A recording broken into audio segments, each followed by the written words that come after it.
Boa noite a todos, sejam todos muito bem-vindos, são 19h30, e em respeito às pessoas que chegaram no horário correto que nós agendamos, nós vamos começar o curso. Para quem não me conhece, eu sou Renata Sassi, diretora executiva do Grupo Sonhe, e hoje eu estou aqui com vocês, com o oncologista clínico, Dr. Rafael Luiz. Dr. Rafael, ele trabalha no Grupo Sonhe, tanto no Rádio Instituto de Oncologia, quanto no Hospital Santa Teresa, quanto na Santa Casa de Valinhos e no Hospital Madre Teodora. O Rafael, ele é coordenador da parte de visitação hospitalar do Grupo Sonhe, e ele também é o responsável pelos protocolos clínicos do Grupo Sonhe, que a gente faz renovação, a gente faz atualização a cada ano. E esse ano a gente vai começar agora, depois da atualização do rol da ANS. O Rafael é formado pela Unicamp, também fez residência na Unicamp, fez fellow no Grupo Sonhe, depois ficou um ano no Hospital MD Anderson de Madrid e voltou no ano passado trazendo o Covid para a gente, mas tudo bem. Ele trouxe na mala lá direto da Espanha, brincadeiras à parte, ele está com a gente de volta há um ano aproximadamente. Tá? Então, doutor Rafael, muito obrigada por essa oportunidade de você estar aqui conosco, falando de um tema hoje que não tem como deixar de lado mais, é um tema importante da gente saber, ainda mais na situação atual econômica que o Brasil se encontra. Muito obrigada. Obrigado, Renata. Agradeço a apresentação. Boa noite a todos. Obrigado pela presença, gente. Acho que a maioria me conhece, alguns não, mas a Renata já me apresentou. E como ela falou, é um tema bem importante, eu acho, para a gente ter o conhecimento básico e, em alguns momentos, até um pouco mais avançado, principalmente por causa da questão econômica no SUS e na saúde suplementar no nosso Brasil. Antes de tudo, eu deixei um link aqui no chat, não sei se vocês conseguem acessar. Para quem já veio nas outras aulas, a gente sempre faz um quiz.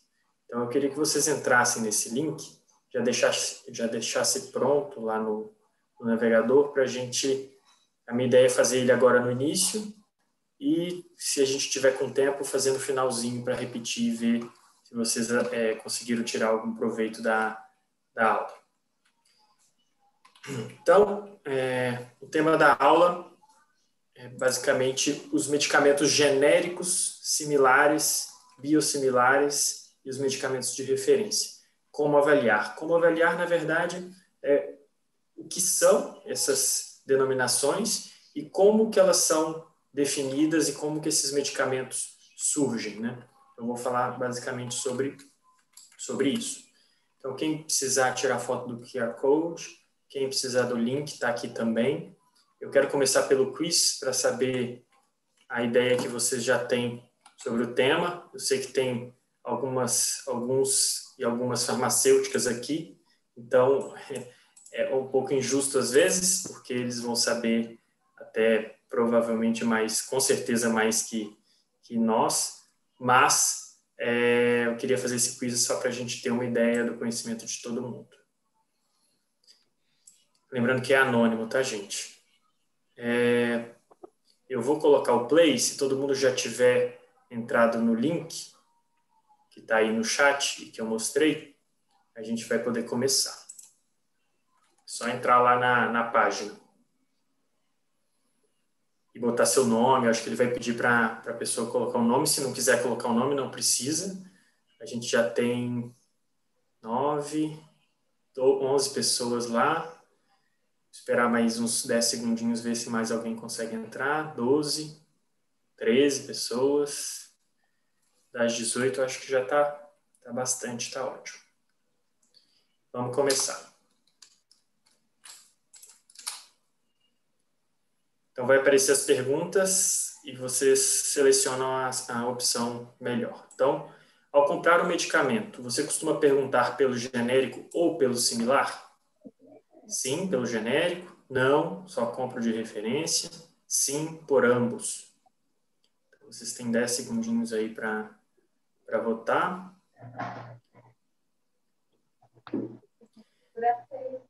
A maioria pergunta por ambos. Tem gente que só compra o de referência, certo? Vamos para a próxima. Interessante essa primeira.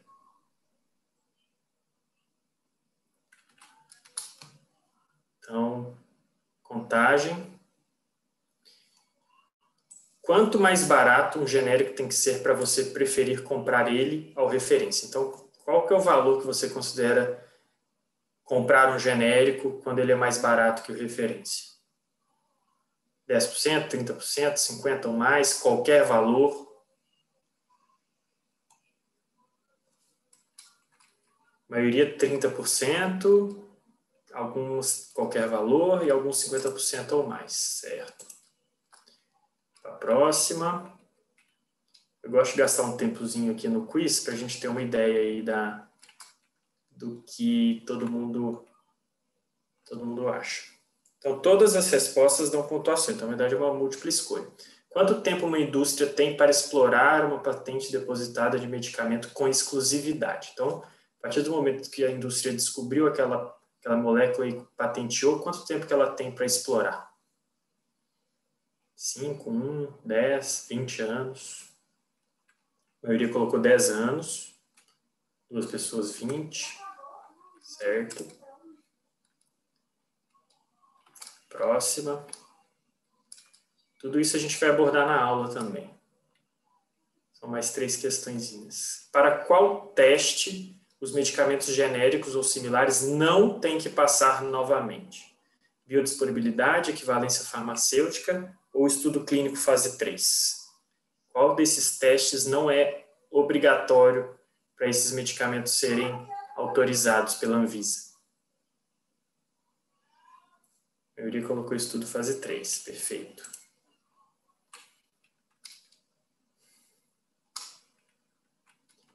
Quinta questão. O farmacêutico pode trocar um medicamento referência por um genérico quando a pessoa chega lá para comprar um medicamento? Sim, não ou não tenho certeza. Então, a pessoa chegou com um medicamento ou genérico ou referência prescrito por um médico, o farmacêutico pode trocar, pode oferecer para aquela pessoa o genérico? A maioria respondeu sim. Essa é uma coisa também que a gente tem que abordar, porque muita gente respondeu que não ou que não tinha certeza. Mais uma aqui. Qual é o maior benefício da comercialização dos genéricos? Essa, se eu não me engano, é aberta. Então, vocês podem escrever aí. E aí vai começar a aparecer aqui para a gente. Vai aparecer aqui na tela. Se eu não me engano. Isso. O pessoal começou a escrever. Disponibilidade, concorrência, valores, oportunidade de acesso para mais pacientes, isso é muito importante. Custo-benefício, acessibilidade e quebra de patente, custo-benefício. Então, vocês veem que a maioria das coisas, maior concorrência, menor valor, disponibilidade a melhor preço. Então, tudo isso tem a ver basicamente com economia, né? com redução de preço. E tá perfeito. A ideia é essa mesmo. E a última... Deixa eu passar aqui o slide, esse é mais chato de passar. Penúltima, né? Desculpa. Quais das seguintes não é uma característica dos biosimilares? Esse é outro ponto que a gente vai abordar.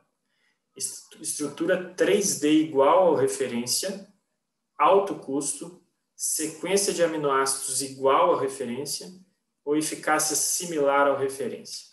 Então, qual que não é uma característica dos biosimilares? Ele colocou a resposta certa, mas outras pessoas, mais da metade das pessoas colocaram outras que a gente vai abordar no finalzinho. E, por fim, sem mais delongas, a última questão.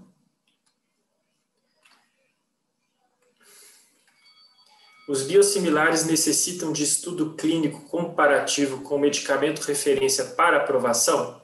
Os biosimilares. Sim, não ou não tenho certeza. Então, é diferente dos similares. A gente está falando de biosimilares, que é outra coisa que a gente vai abordar na nossa explanação aqui. Vamos ver o que o pessoal responde. Meio a meio. E gente que não tem certeza. Perfeito. Então, vamos para a aula, a gente discutir essas coisas ao longo. Deixa eu só abrir aqui. A minha tela está sendo compartilhada, gente? Está no quiz ainda, Rafael. E agora? Agora Passou? Tá certo, né? Beleza. Passou. Então, vamos lá. Só para explicar sobre o que a gente vai falar, a gente vai falar sobre essas 4 denominações nessa aula. Os principais tipos de medicamentos que a gente tem, as denominações que são referência, os genéricos, os similares e os biosimilares. Os biosimilares são um pouco diferentes dos similares. Então, só para vocês entenderem, né, como que funciona o processo de patente, né, de medicações no Brasil. Então, de forma bem resumida, a pesquisa de substâncias feita por uma indústria, normalmente é uma pesquisa internacional, leva à descoberta de um medicamento qualquer. E aí, essa indústria corre para poder depositar aquela patente. Aqui no Brasil, ela vai no NPI e deposita essa patente. E a partir da data de depósito da patente, aquela indústria tem 20 anos de exclusividade para utilização daquela medicação. Não quer dizer que ela tem 20 anos de exclusividade de comercialização. Por quê? Porque muitas vezes ela deposita a patente e ainda demora um tempo para ela conseguir terminar os estudos clínicos que vão levar à aprovação e final comercialização. E aí, isso é chamado de concessão. Então, quando a indústria ela recebe a autorização para comercialização daquela medicação inovadora que não tinha no país, ela passa a ter 10 anos de exclusividade a partir daquela data. Então, o que for maior. Pode, em algumas situações, demorar entre o depósito da patente e a concessão mais de 10 anos. E aí a indústria chega a ter mais de 20 anos de exclusividade daquela molécula. Depois desses 20 anos, na regra, essa molécula, esse medicamento, torna-se domínio público, a partir do qual outras empresas podem, através da fórmula, produzi-la. E, só para exemplificar inicialmente, né, quando a gente fala, eu gosto bastante de falar sobre custos, né, esse atraso entre o pedido de depósito da patente ser colocado e a concessão ser aprovada, os atrasos entre estudos, aprovação na Anvisa e tudo, ele gera um prejuízo, né, para os cofres públicos. Por quê? Porque quanto mais tempo demora, mais tempo a indústria vai ficar com a exclusividade, menos tempo vai ter de concorrência, de genéricos, de similares, e mais gasto vai ter o sistema público e privado. Então, aqui é só uma exemplificação de os atrasos de cada tipo de medicamento listado aí, o que incorreu em perda, né, em prejuízo para o nosso país, chegando a 3,8 bilhões de prejuízo. Prejuízo assim, né, podia não ter gastado isso tudo. E aí a gente vem falar da primeira denominação, que é o medicamento referência. O medicamento referência, então, é aquele primeiro medicamento, primeira vez que aquela substância é comercializada. Então, ele pertence, na maioria das vezes, né, à empresa inventora ou inovadora, que normalmente é a indústria farmacêutica, Pfizer, Novartis, Sanofi, qualquer uma dessas que vocês quiserem lembrar. E a partir da depósito da patente, como a gente falou, eles têm 20 anos para comercializar aquela molécula. Porém, eles têm que fazer os estudos pré e clínicos, né, os pré-clínicos e os clínicos, para mostrar que aquela medicação funciona antes deles poderem comercializar. Então, medicamento referência é aquele primeiro daquela molécula no país. E aí a gente passa, né, sabendo que existe o referência, que é aquela molécula para a qual todos os outros vão olhar, que é a referência para todo mundo mesmo, né? A gente começa a falar dos genéricos. Então, as medicações genéricas são substâncias sintéticas, então lembrando que a gente está falando aqui inicialmente de substâncias sintéticas produzidas em laboratório, idênticas às originais, idênticas ao referência. Elas têm e devem ter mesmas eficácia, segurança, dosagem, estabilidade e qualidade. Além disso, a forma farmacêutica, se é comprimido, se é cápsula, enfim, para ser genérico daquele referência tem que ser igual, assim como a via oral, endovenosa, subcutânea, a posologia e as indicações também são todas idênticas ao referência. Para tanto, assim como os medicamentos referência, os genéricos também passam por requisitos de aprovação muito rígidos da Anvisa. Isso não só na Anvisa, mas no mundo inteiro. E não só para aprovação, mas após a aprovação, há ainda a farmacovigilância, ainda um monitoramento constante para ver se aquele genérico está trazendo mais efeitos colaterais ou se ele pode estar tendo menos eficácia por algum motivo de controle de qualidade daquela indústria. Então, esse monitoramento é constante pela Anvisa e é feito por um órgão específico da Anvisa. E existe, isso tem que ser lembrado, que qualquer medicação tem uma variabilidade inerente à fabricação, que não tem significância clínica. Então, às vezes o peso molecular, a quantidade de excipiente, a miligramagem varia, e essa variação também ocorre nos de referência. Então, é uma variabilidade inerente à fabricação que não é exclusiva das medicações genéricas e que é insignificante. E quais são as diferenças, né? Principais diferenças dos genéricos para o referência? Principalmente os ingredientes inativos. Então, quando uma indústria perde a patente, ela não é obrigada também a mostrar exatamente quais ingredientes que ela usa como recipiente, como veículo, nem a indústria que produz o genérico é obrigada a usar o mesmo recipiente ou o mesmo veículo. Então, pode ter um pouco de diferença nessa composição, que na verdade é o que forma o comprimido, né? O comprimido não é uma massa de molécula de levotiroxina. Ele é feito de algum recipiente, de algum pó que forma aquela compressão ali e tem a medicação no meio. Então, isso pode ser diferente, assim como coloração, tamanho, formato e aroma. O prazo de validade também pode variar, assim como a apresentação da caixa, como vocês bem sabem. Então, as caixas, né, a cor da caixa, a apresentação é diferente do medicamento referência para o genérico.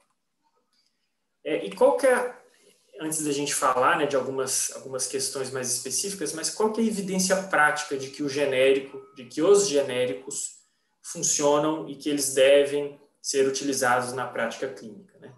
Então, lá no início, né, em 2009, a gente tem esse estudo, esse estudo é americano, avaliando os genéricos aprovados nos Estados Unidos ao longo de 12 anos, né, até 2007, e avaliando a bioequivalência. Bioequivalência a gente vai falar um pouco mais na frente. Ele pegou 2.070 estudos, então é muito estudo. Foram avaliados todos esses estudos, deve ter dado um trabalho hercúleo, e a diferença variou para mais ou para menos nas concentrações, né, na bioequivalência, no perfil de solubilidade, na biodisponibilidade, variou entre 3,5% e 4,5%, que é uma variabilidade aceitável, inclusive entre medicações tidas como de referência. Então, esse estudo comprovou que essa variabilidade é aceitável e ela não foi sempre para baixo, lembrando. Ela, às vezes, tinha mais concentração do que o referência em algumas situações, mas não de forma significativa para alterar o desfecho clínico. Lembrando que 98% desses estudos tiveram menos de 10% de diferença. Então, o limiar que é estabelecido para você considerar factível, né, um medicamento, sendo que algumas algumas agências consideram menos de 5% essa variação.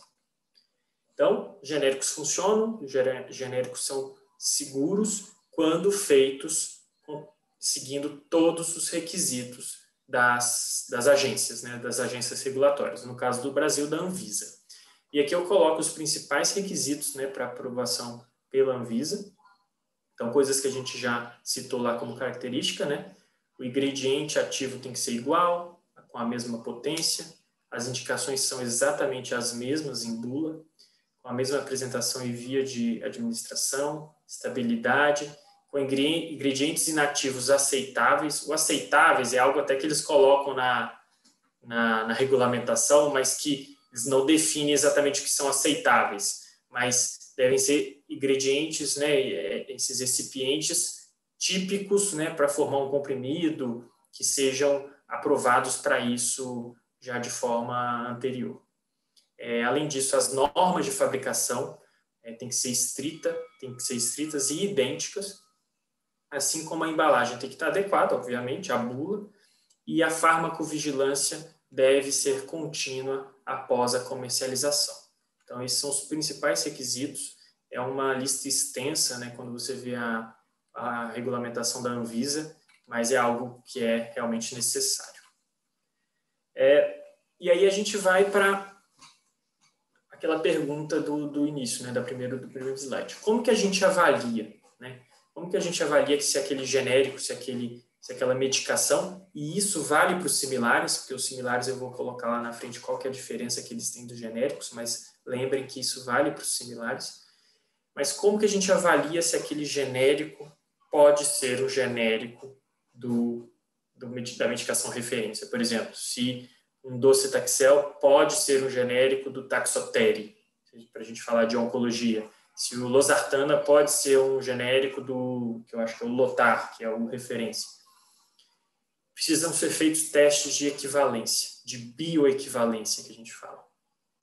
Que está cheio de farmacêutico aqui, então eles podem até me desmentir, até levantar a mão para falar se eu estou falando besteira, mas basicamente você precisa fazer testes de equivalência farmacêutica, primeiramente, que são testes in vitro, testes de biodisponibilidade, para você falar que um medicamento é bioequivalente ao outro. Então, os testes de equivalência farmacêutica, primeiramente, né, são aqueles testes feitos em laboratório, in vitro. E eles têm que comprovar que aquela molécula, né, aquele medicamento genérico, é a mesma molécula e tem a mesma dose daquela medicação de referência.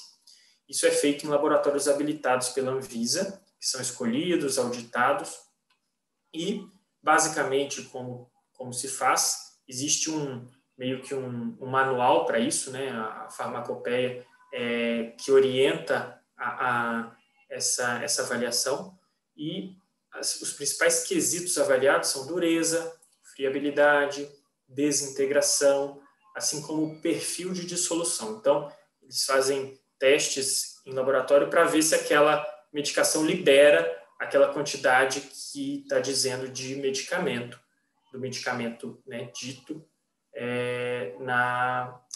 quando ela é testada. E essa variabilidade pode chegar a 5% e é considerada como aceitável para passar no teste de equivalência farmacêutica. Passado do teste de equivalência farmacêutica, o medicamento tem que passar pelo teste de biodisponibilidade, que já é em vivo. E o que ele mede, né, principalmente? A velocidade de absorção e a quantidade absorvida. Então, basicamente, a gente está falando aqui de medicações via oral. Eu vou mostrar mais para frente das bioisenções, que são aquelas medicações que não precisam desses testes, mas o que a gente está falando em geral aqui são de medicações orais. Por quê?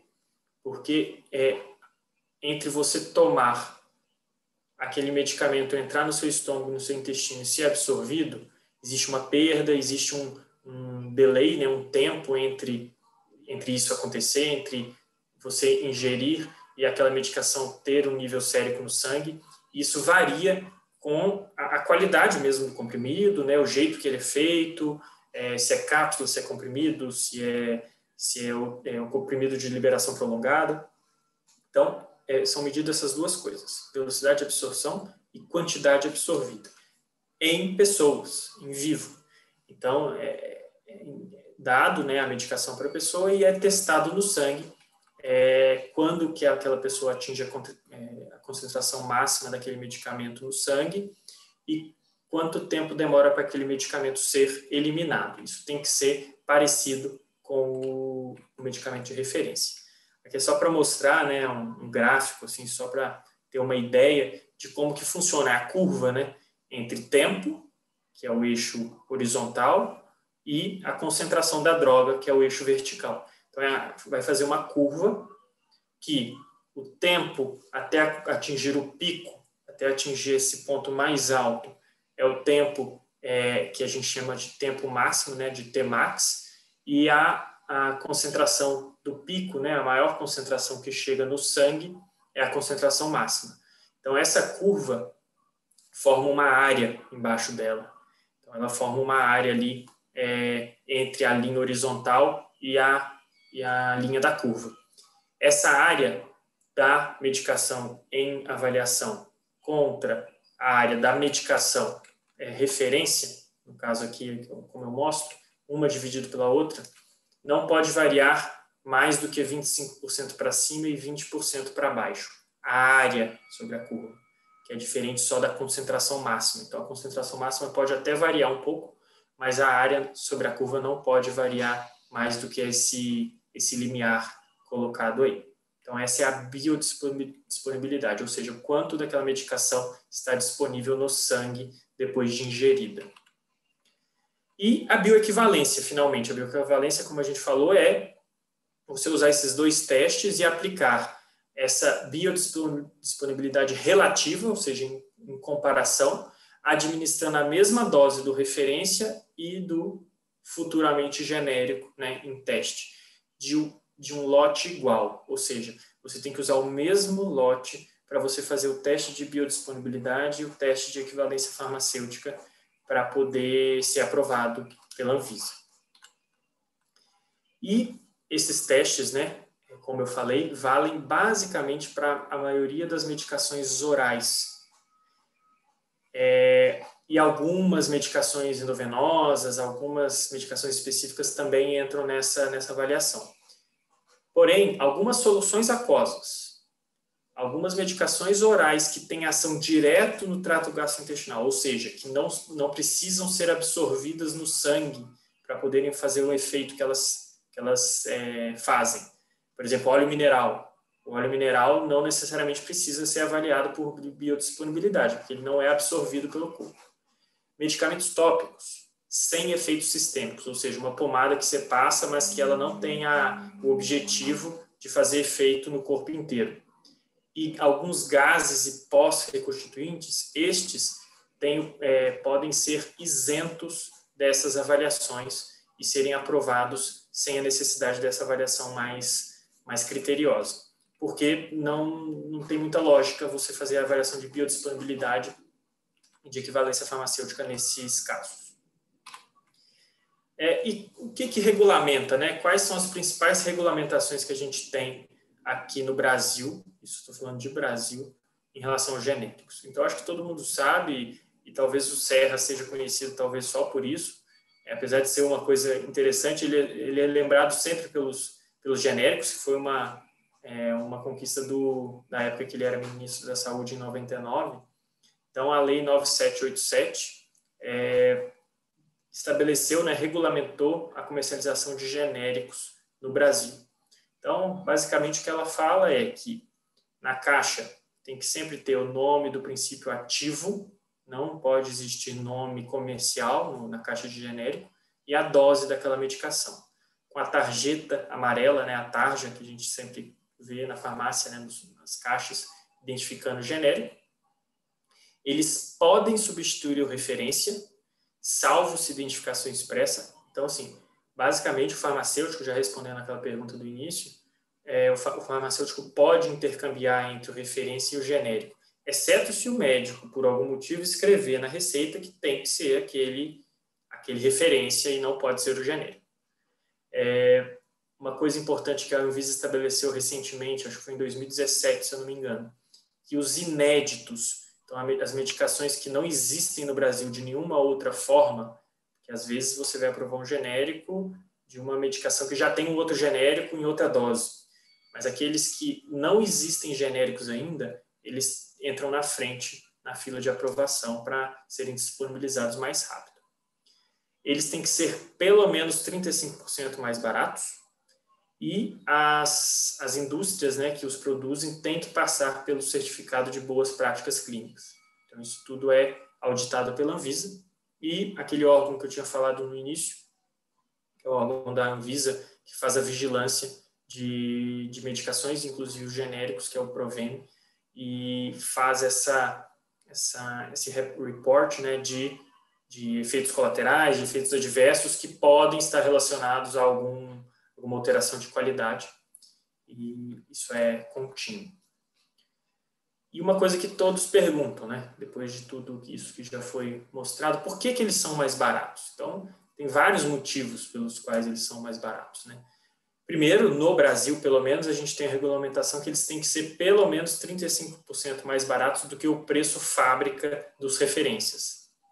Lembrando, eu fui na Droga Raia ontem e o genérico era o mesmo preço do referência, ou não, ele era mais caro que o referência. Isso pode acontecer, porque existe o livre mercado, né? Então, os donos dos referências podem baixar o preço em relação ao preço fábrica. Mas esse preço basal, né, máximo, tem que ser 35% menor dos genéricos. Não são necessários novos estudos e talvez este seja o principal motivo pelo qual eles são mais baratos, porque você não precisa repetir aqueles estudos de criação, de teste em laboratório várias vezes, teste em animal, depois em teste em gente, fase 1, fase 2, fase 3, com chance de dar errado e você ter que fazer uma nova molécula.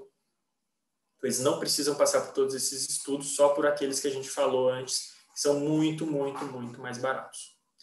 Além disso, quando eles surgem no mercado, geralmente eles já surgem para múltiplas indicações. Então, uma medicação referência, ela vai ganhando indicação aos poucos. Então, ela foi criada lá em 99, o bevacizumab. A primeira indicação foi para colo. Aí, não sei quanto tempo depois, 5 anos depois, indicou para colo de útero. Depois indicou para pulmão. Então, ela vai ganhando indicações. E o genérico chega no mercado com todas as indicações que o referência já tem. Além disso, não tem marketing. Então, a empresa de genéricos geralmente não faz marketing da medicação, né? Então, não gasta esse dinheiro no marketing. E existe a livre concorrência, porque quanto mais genéricos vão surgir no mercado, menor o preço. Os números do Brasil, achei interessante trazer isso. A dipirona é a medicação que mais tem medicações genéricas dela. A amoxicilina é o segundo, paracetamol, cetoprofeno e fluoxetina seguem, e são as medicações talvez as mais usadas no nosso país. Aqui a gente tem as maiores empresas, também achei interessante colocar. A gente tem a ANS, a Germed, a Teuto, a Nova Química, a Eurofarm e a Medley. São as principais empresas produtoras de genérico. Lembrando que as próprias empresas que produzem muitos de referência também estão no mercado de genérico e às vezes produzem alguns genéricos. Rafa, só para curiosidade, quando a gente olha o slide anterior, e você fala que a MS é o primeiro, se eu não estou enganada, a MS, a Germed e a Nova Química, todos eles são lá criados aqui em Hortolândia, né, onde tudo que planta dá. Então, só para lembrar que é tudo um conglomerado que eles mesmos lançam os mesmos produtos, às vezes com branding diferente e com estratégias até comerciais também diferentes. Então, só para ilustrar aqui esse ponto. A questão da livre concorrência, que você... É uma estratégia deles mesmo de gerência, né? Não sei nem se é marketing ou se é empresarial, né? De lançar vários brands, né? E você ter domínio do mercado. Então, sim, interessante esse ponto mesmo. Então, alguns números também, algumas curiosidades também. O Dia Nacional do Medicamento Genérico é dia 20 de maio, então vamos comemorar e fazer um textinho sobre isso também. 95% das doenças no Brasil tem genérico aprovado para o controle das doenças. São vendidas 1,5 bilhão de caixas por ano de medicamentos genéricos no nosso país. Nos últimos 21 anos, o Brasil economizou, né? A população brasileira economizou 173 bilhões de reais por causa da existência dos medicamentos genéricos, sendo que isso não está considerando as novas indicações dos referência. Então, aqueles referência que perderam a patente e depois ganharam novas indicações poderiam ter custado bem mais e essa economia seria muito maior se isso fosse considerado. Corresponde hoje, no Brasil, por 34% dos medicamentos vendidos e, em geral, em média, são 60% mais baratos. Lembrando daquela pergunta inicial lá, quanto que você acha que valeria a pena para comprar um genérico? Mínimo 35%, em média 60%. Aqui é o número de aprovações de medicamentos genéricos aprovados no Brasil por ano. Então, isso tende a diminuir porque não tem tanta medicação surgindo. Na verdade, teve um pico lá no início da década de 2000, porque foi logo depois da aprovação da lei, né? Mas isso não imagino que tenda a ser algo ascendente sempre, né? Porque as medicações vão sendo registradas e normalmente não tem muitos genéricos de uma mesma medicação. E alguns dados só para comparativo, né, do mundo. Aqui a gente tem 34% no Brasil, né, das vendas. No Reino Unido é 74%, Estados Unidos 60% e Alemanha 57%. E um dado importante dos Estados Unidos, uma estimativa, considerando essas questões que eu falei, sobre novas indicações que poderiam vir após a aprovação dos genéricos, né? A economia deles lá teria sido de 2,2 trilhões de dólares. É algo absurdo de grande esse número e é algo muito importante para o nosso país também. E um gráfico aqui da parte econômica também americano, mostrando que o número de produtoras, né, de indústrias que que produzem genéricos e o valor daquele medicamento. Então, isso tende, à medida que vai aumentando a concorrência, obviamente, né, esse valor, esse preço tende a reduzir.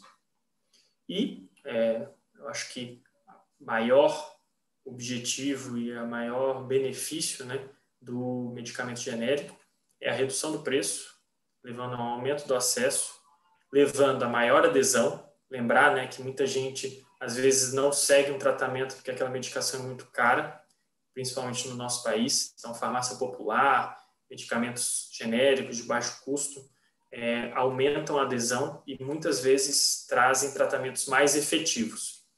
Então, é algo que também ajuda a mitigar o problema social que a gente tem e vai continuar tendo por muito tempo. Espero que isso consiga melhorar um pouco. Bom, falar dos genéricos, né? A gente passa rapidamente para os similares. Por que rapidamente? Porque os similares não diferem tanto do que eu já falei até agora. Então, pela regulamentação da Anvisa, os similares, a diferença entre os similares e os genéricos, basicamente, os similares têm um nome comercial, então muitas vezes eles têm estratégia de marketing da indústria, eles têm uma rotulagem comercial, uma rotulagem diferente, né? Claro, medicações não podem ter um rótulo muito espalhafatoso no Brasil, muito chamativo, mas eles têm um rótulo diferente e o preço não é regulado. Diferente do genérico, né? Como a gente já falou sobre esses 3 pontos aí à direita, eles têm um princípio ativo na caixa, a taxa de identificação de genérico, e são pelo menos 35% mais baratos por regulamentação. Tem a questão de que os similares não precisam ter a mesma apresentação.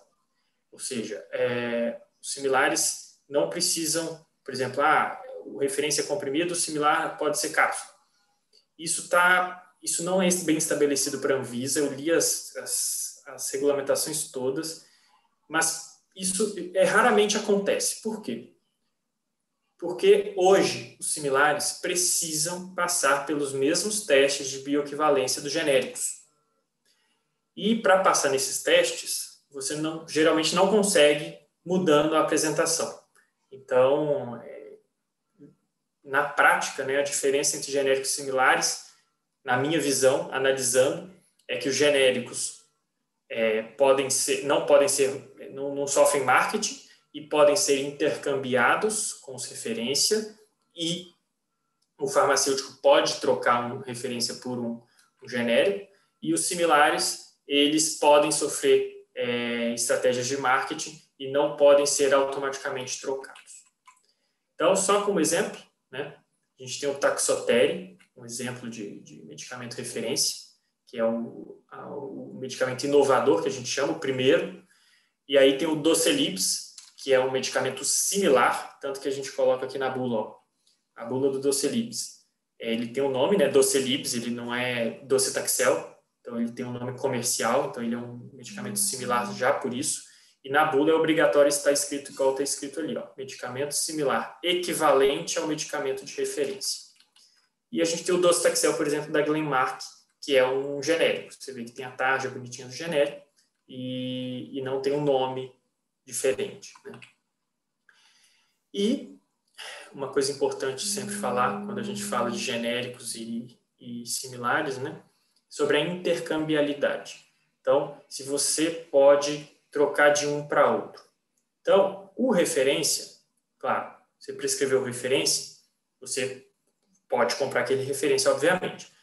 O farmacêutico pode trocar aquele referência por um genérico ou diretamente por um medicamento equivalente, que tenha passado nos testes de equivalência, que é esse similar. Por que eu falo isso?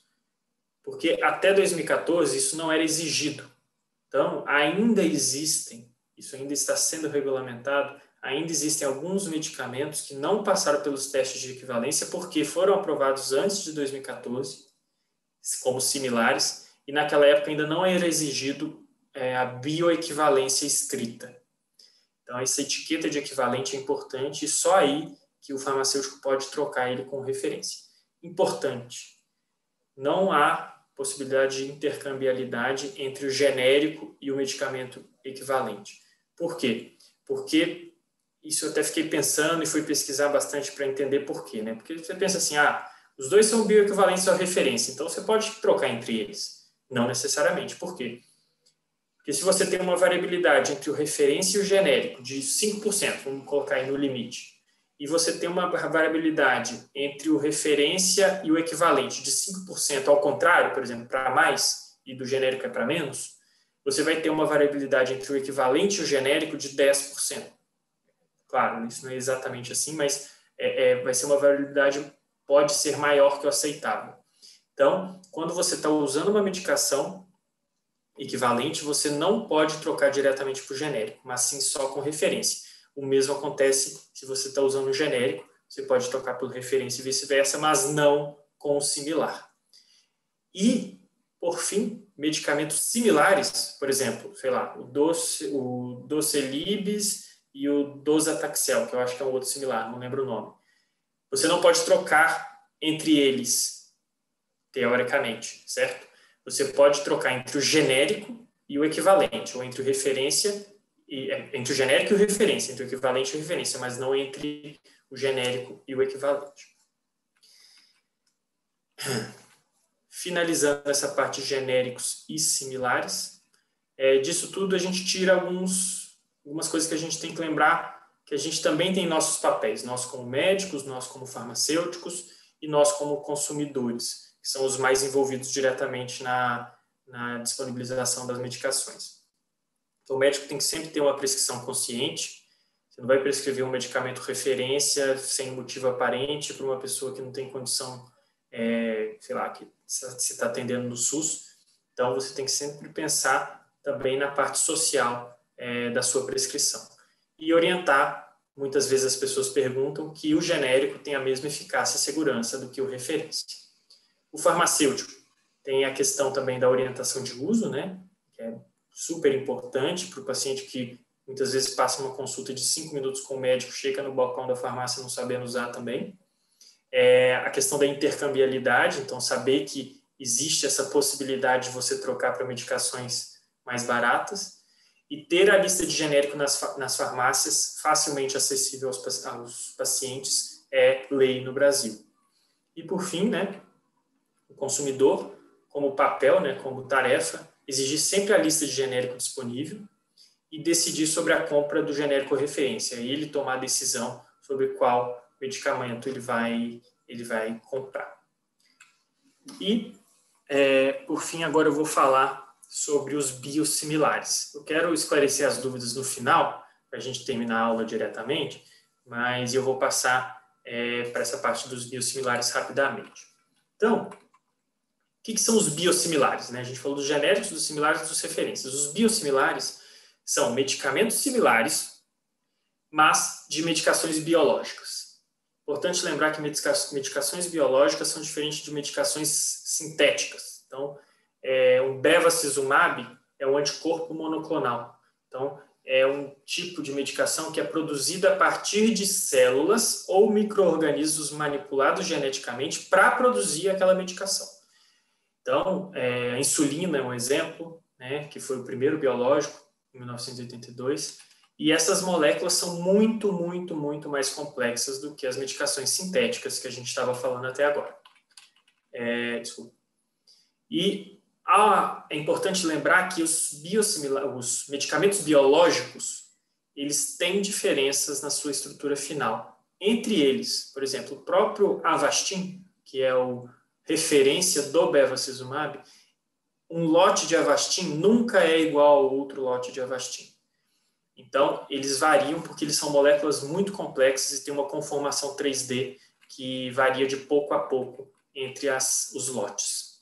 Então, só para lembrar que é um custo absurdo para produzir, né, as medicações biológicas. Chega a demorar 12 anos para desenvolver uma medicação antes de ser comercializada.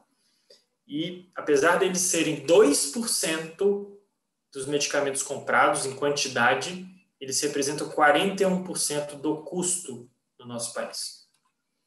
Então, a gente sempre volta à questão do custo. E o que são os similares, né? São medicamentos biológicos similares. Eles não são cópias idênticas. Por que eles não são cópias idênticas? Porque não dá para você fazer uma cópia idêntica de um medicamento biológico. Nem a própria empresa Roche consegue fazer uma cópia absolutamente idêntica daquele biológico. A questão da patente é a mesma coisa que a gente já falou lá em cima. E quando cai a patente, o que é liberado é a estrutura primária, são os aminoácidos daquela molécula. E aí a empresa que quer produzir um similar tem que ir atrás de como vai gerar aquela molécula no laboratório. E então existem pequenas diferenças estruturais entre os biosimilares e os biológicos. Aqui é só uma tabela mostrando, né, a diferença entre eles, isso tudo já falei. E uma coisa importante ali é que o biosimilar, na última célula direita de baixo, precisa de estudo clínico comparativo, como eu vou mostrar. Não é igual ao genérico, que não precisa de estudo clínico de novo. Então, como que você faz, né? Como você produz um biosimilar? Expira a patente, é liberada a estrutura molecular. Você faz estudos, né, com aquela nova molécula, feita pela nova indústria, de farmacocinética e dinâmica. Vai para os ratos, bichos, né, animais. Depois vai para os humanos. Precisa fazer um estudo clínico de não inferioridade ou de equivalência em humanos. Então, você precisa comprovar que aquela medicação é não inferior ao referência. E a primeira aprovação de biosimilar foi o infliximab em 2015 pela Anvisa.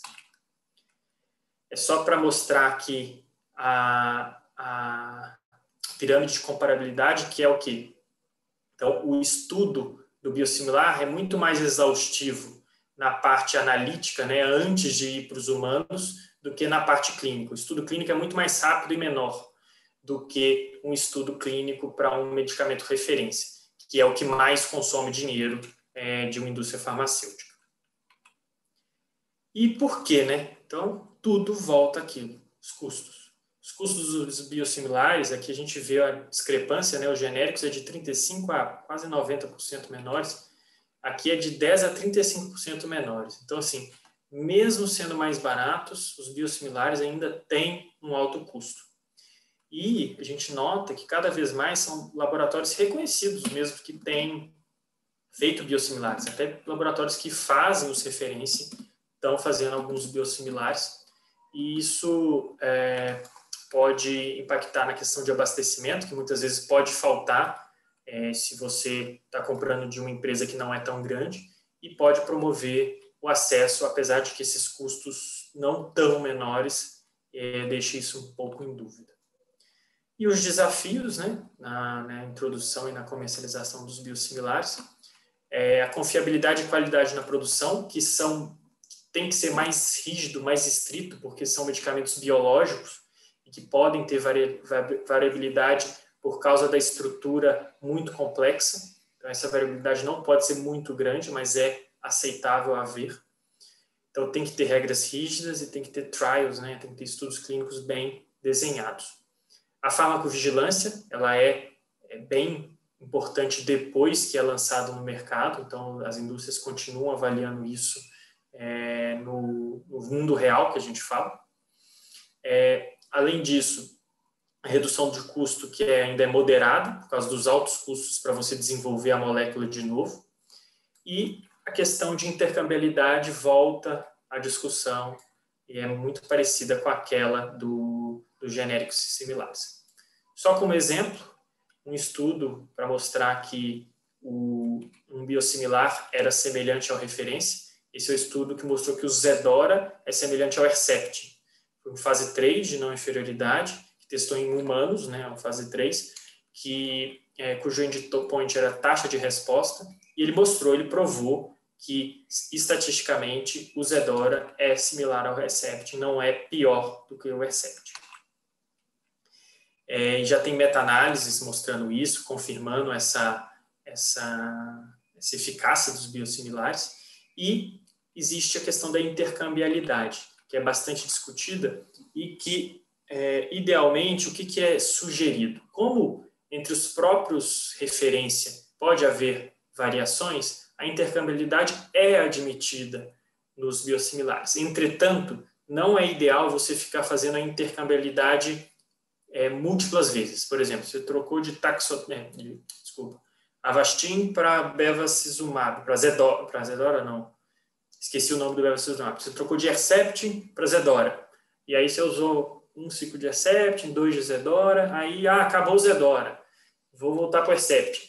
O ideal não é isso acontecer. O ideal estou usando Herceptin, por algum motivo baixou demais o preço do Zedora, ou não estou com condição de comprar o Herceptin, troca para o Zedora, mas aí fica com o Zedora continuamente. Não é algo que dá para ficar indo e voltando.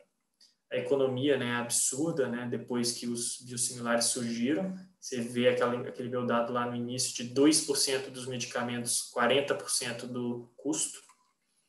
E o número de moléculas tem crescido no Brasil. No Brasil, a gente já tem mais de 30 moléculas aprovadas de biosimilares. Isso vai tender a ser cada vez mais aprovado. Por fim, os exemplos que eu trouxe aqui, alguns que o pessoal já deve conhecer, o Zedora, o Trazimera da Pfizer, você vê a Pfizer produzindo biosimilar, o Vivaxa da Libs, do rituximab, o Zirabev do Beva, da própria Pfizer. Então, já tem bastante isso aí no mercado.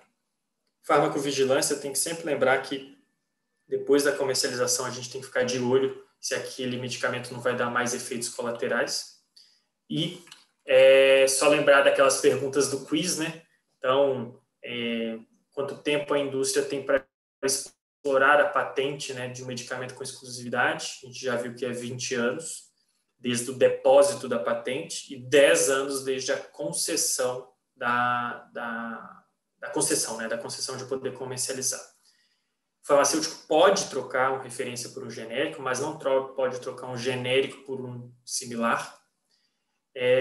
O genérico similar não precisa passar de novo por estudos clínicos fase 3. O maior benefício, na minha opinião, sem dúvida, da comercialização dos genéricos é o maior acesso. Eu acho que o pessoal falou isso lá no quiz. Aquela questão das características dos biosimilares, né? Os biosimilares, o que pode ser diferente entre eles e o referência é a estrutura 3D. Então, a estrutura de aminoácidos é igual, mas a estrutura 3D pode variar. e os biosimilares precisam de estudo clínico comparativo com referência para serem aprovados. Concluindo, genéricos e similares são seguros e eficazes, a produção, a regulamentação e a vigilância devem ser todos rígidos, os custos, né, reduzidos aumentam o acesso no nosso país tão desigual.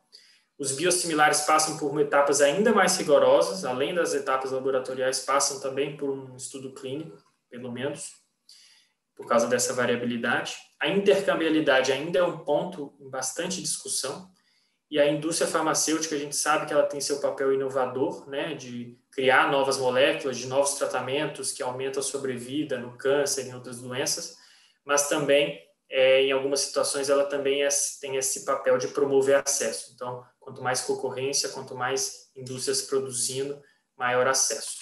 E isso a gente lembra, né, e a gente está batalhando aí. Um exemplo é a própria questão da vacina no nosso país, que lamentavelmente está a passos de tartaruga. Acho que é isso. Vou cancelar aqui o share. Gente, desculpa, acho que foi quase como ia o tempo inteiro, mas a gente ainda tem tempos para perguntas. Tem, sim. Eu queria convidar todos para abrirem as câmeras, fazerem perguntas para o Dr. Rafael. Aí a gente ainda tem um tempinho para começar. E acho que ficou bem clara a diferença, né? Antigamente existia uma diferença entre similar e genérico. O teste de bioequivalência não era obrigatório para ambos. Depois caiu, né? E ficou uma coisa só, vamos falar assim, um pacote só. E a diferença maior é com os biosimilares mesmo, né? E eu queria ver aqui se alguém utiliza, se tem experiência e se teve algum problema na sua vida clínica no dia a dia em usar algum desses biosimilares, né, que a gente já tem agora disponíveis no mercado.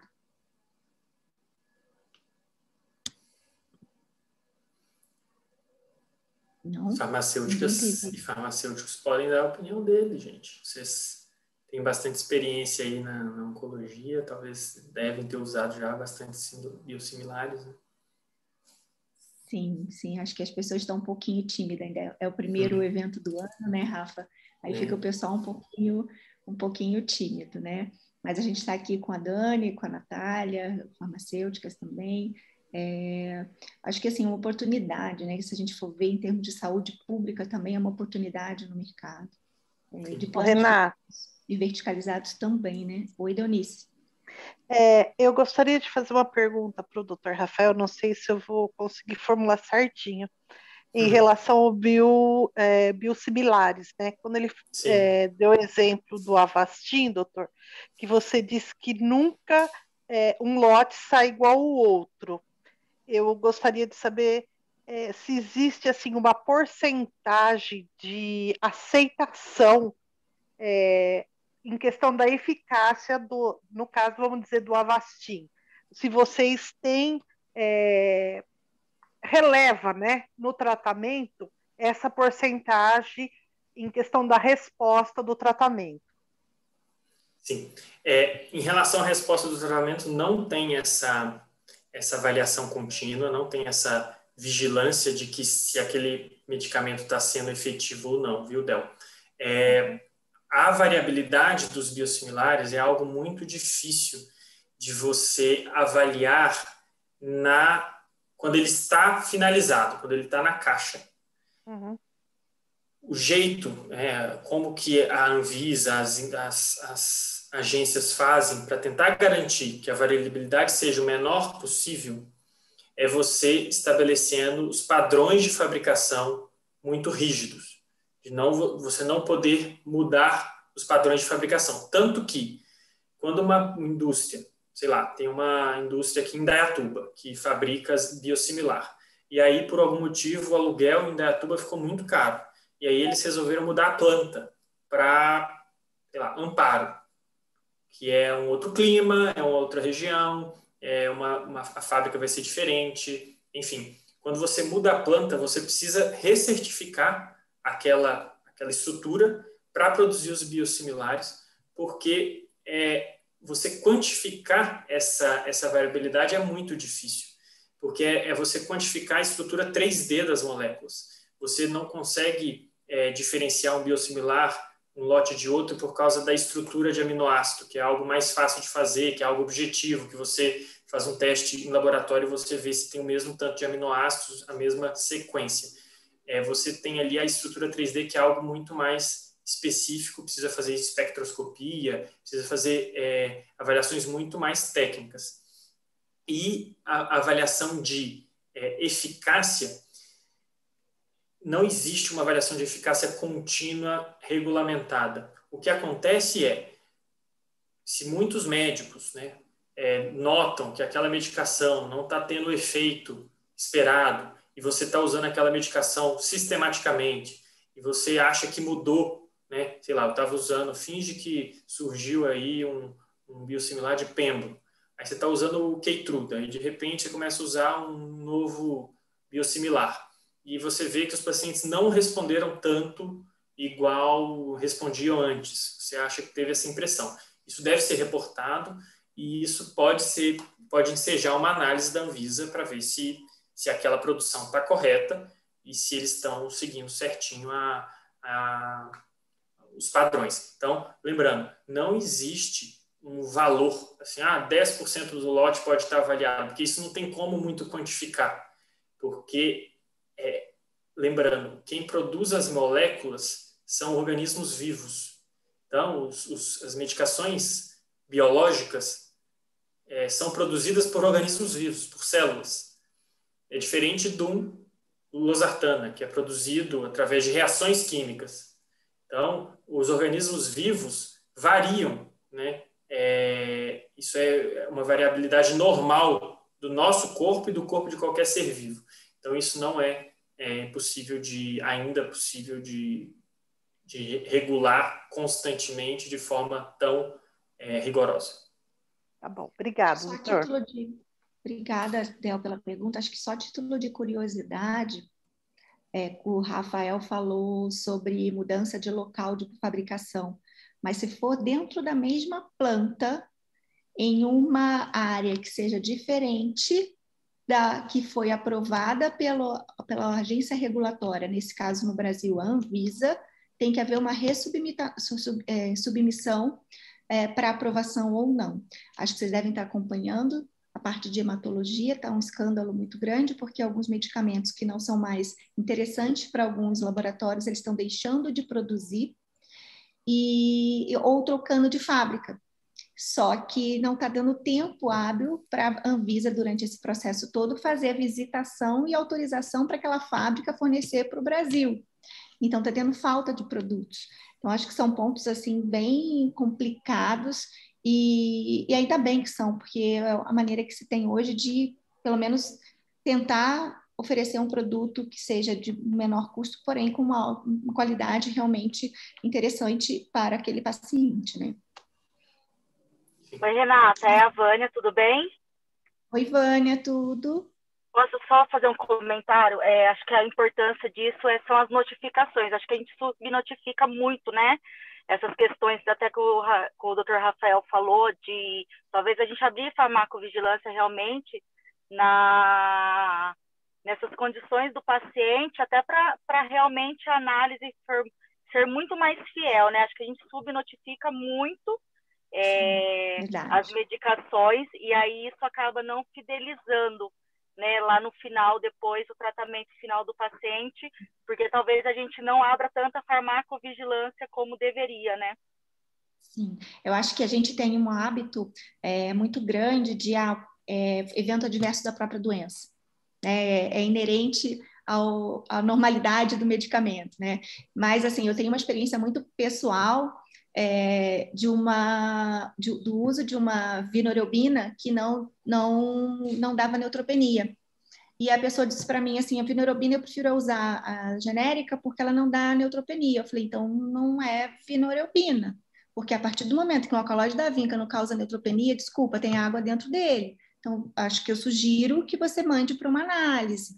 Mas, assim, até a pessoa realmente pensar que aquilo ali pode ser, inclusive, um ponto negativo, Você tem toda a razão, Vânia. A gente notifica muito pouco mesmo, né? Até na nossa vida real a gente notifica pouco, né? E nos hospitais também, talvez a gente tenha que ter um pouquinho mais de atenção mesmo. Verdade, concordo. Eventos adversos graves, principalmente, né?